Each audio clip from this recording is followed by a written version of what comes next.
Hey guys, happy Thursday. I finally got down to my studio, miracle of miracles, and it feels great. And I wanted to give a little update.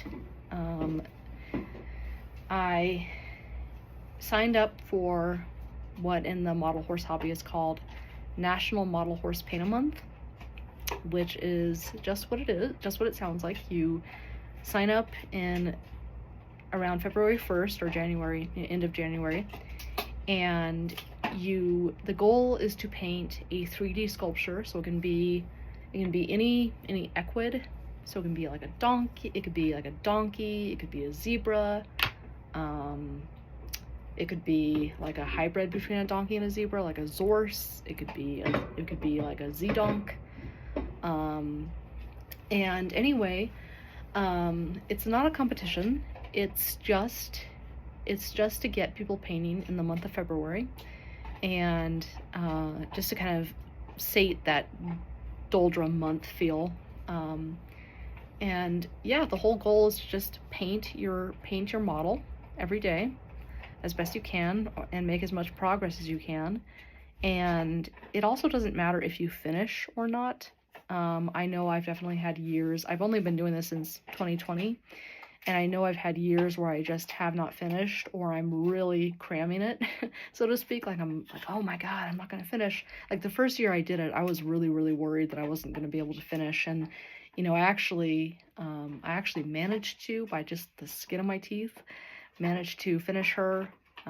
She's in my trunks right now. I don't have her out. But anyway, my model for this month was this older donkey mold. She is by the brand Schleich, and Schleich is a German mold, and I wanted to paint her as a Persian onager or Iranian onager. Onagers are native to Iran. I want to say they're endangered for sure. Their populations are not what they used to be, but they're not donkeys and they're not horses. They're their own separate species. They kind of have donkey-esque conformation, if that makes sense. So I was thinking, well, she would look really cute as an onager. And so I decided to paint her as an onager, and I'm really proud of how she came out. Fellow hobbyists of mine have really praised my blending so far, which for me has always been a struggle of blending, because it can be a challenge to kind of, get it to look natural. What I did was I painted her in titanium buff. I mixed titanium buff light and titanium buff white, actually, and I didn't like how yellow this was, and I didn't like how stark this was, so I blended them to kind of create kind of like a softer kind of white, and then I painted the entire model in that after I had, primed her. And then once that all set and she was dry, I went in and, started with her top line, because all onagers, if you look at pictures of them, they all look the same.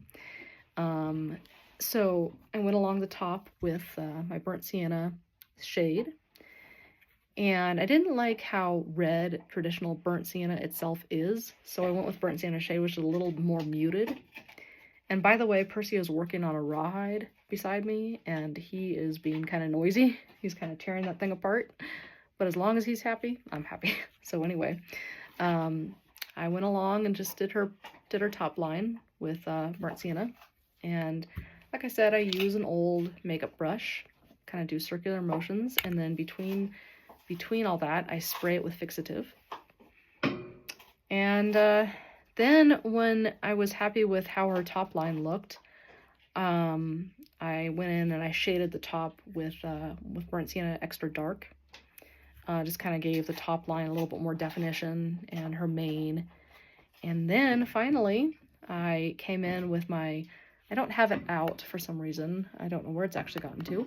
I have a pan pastel that's titanium white, and I kind of just went over the white paint, the acrylic paint, I should say, and blended it even more so it wasn't so, so it was more, natural.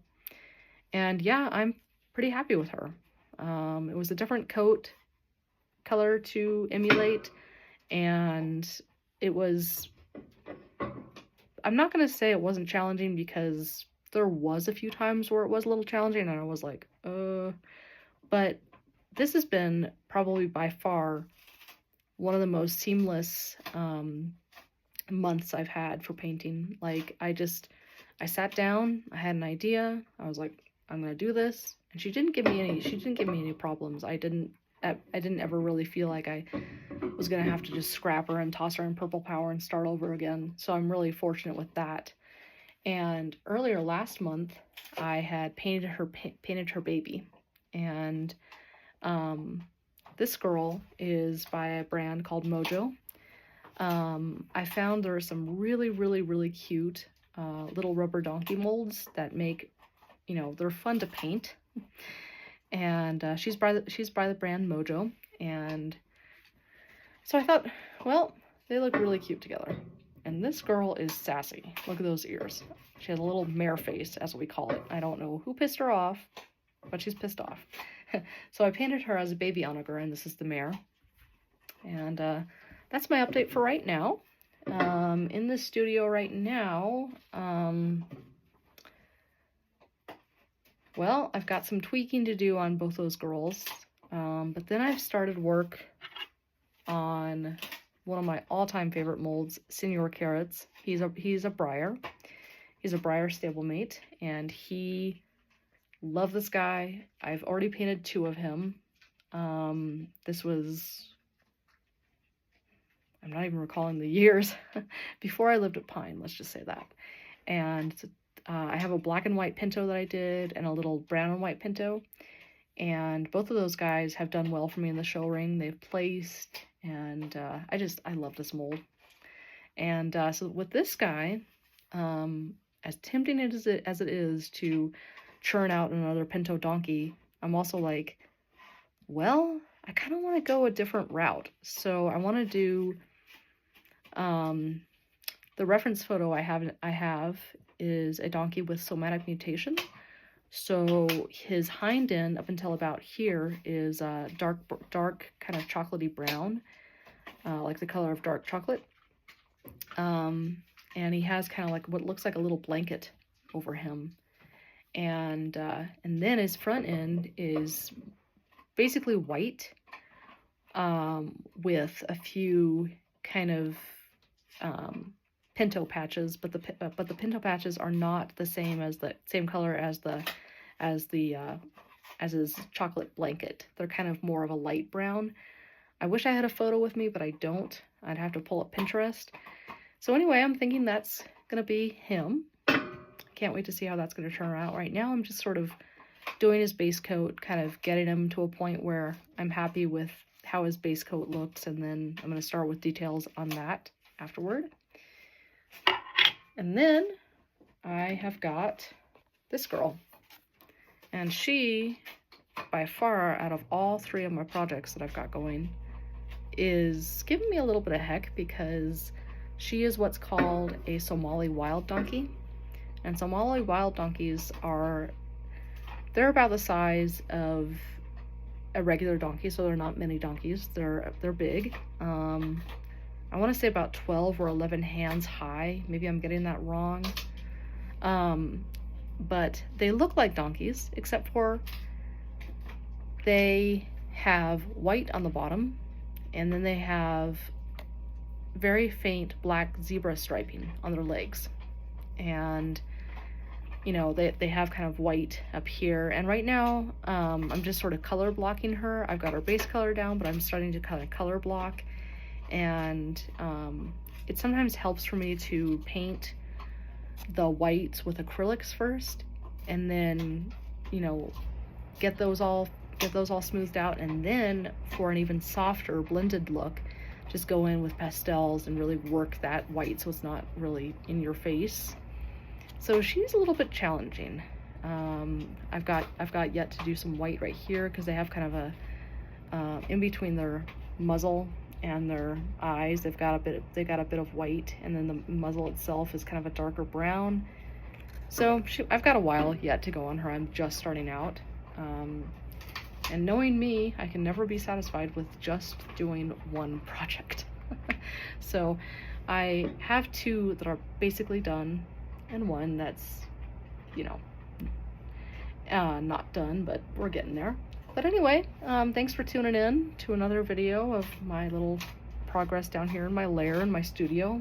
I'm finally at a place where I am feeling good and I want to paint. I say that because I have been dealing with some anxiety. Isn't that fun? And yeah, GAD, or generalized anxiety, is not fun. It is a struggle, but I am on stuff for it. Let's just say that. I'm not going to go any further into it. But painting can be a challenge when you struggle with anxiety, because sometimes you just don't want to, or just don't have any drive. And Jordan and I both suffer from anxiety, and it's been hard to kind of regulate. And it's been really cold lately, and we've both just been a little, but everything's okay now. We're both sort of, regulating and getting back to a place where it feels okay to not be anxious, and yeah, so I'm getting back down in my studio and it feels great. So anyway, hopefully the next time I make a video, all these guys that I've shown you in this video will all be finished, and maybe I will be on to a new project, or maybe I'll give myself a little bit of a break, but knowing me, I probably won't, and that's okay.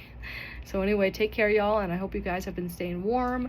I hope that February is going smoothly for you, and if anyone is dealing with any sort of personal stuff, be it mental stuff, physical stuff, just know the struggle is real, and just know that I feel ya.